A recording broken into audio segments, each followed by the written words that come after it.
সজিন ভাঙুলী ডাঙৰীয়া ধন্যবাদ জ্ঞাপন কৰিছোঁ। আমাৰ মাজত আছে জ্যেষ্ঠ ফটো সাংবাদিক চিন্ময় ৰয়।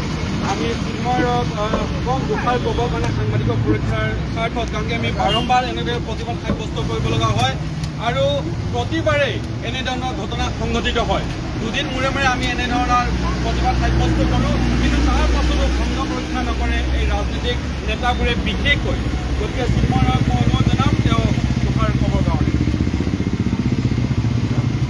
আমি প্ৰতিবাৰে আমি প্ৰতিবাদ কৰোঁ, আমি সাংবাদিকক নিৰ্যাতনৰ প্ৰতিবাদ কৰোঁ আৰু আমি এইটো জানো যে কিছুমান সাংবাদিকেও কিন্তু আমি এনেকুৱা কিছুমান কথা শুনো কিছুমান সাংবাদিকৰ বিষয়ে যে মন্ত্ৰীসকলক গৈ পেলাই তেলো মাৰি আৰু সেই বস্তুটো যাতে বন্ধ হয়। আমি সাংবাদিক, আমি কাৰো ঠিকা লৈ পেলাই বহা নাই, আমি মন্ত্ৰীসকলক ঠিকা লৈ বহা নাই।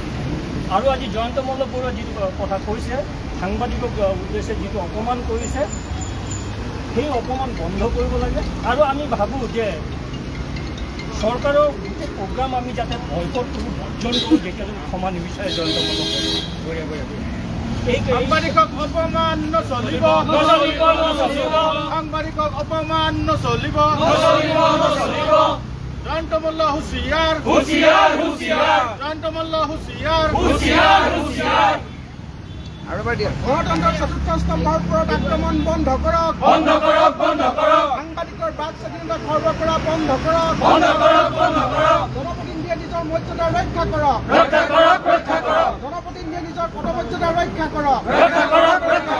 জয়ন্ত মল্ল বৰুৱা হাই হাই, জয়ন্ত মল্ল বৰুৱা হাই হাই।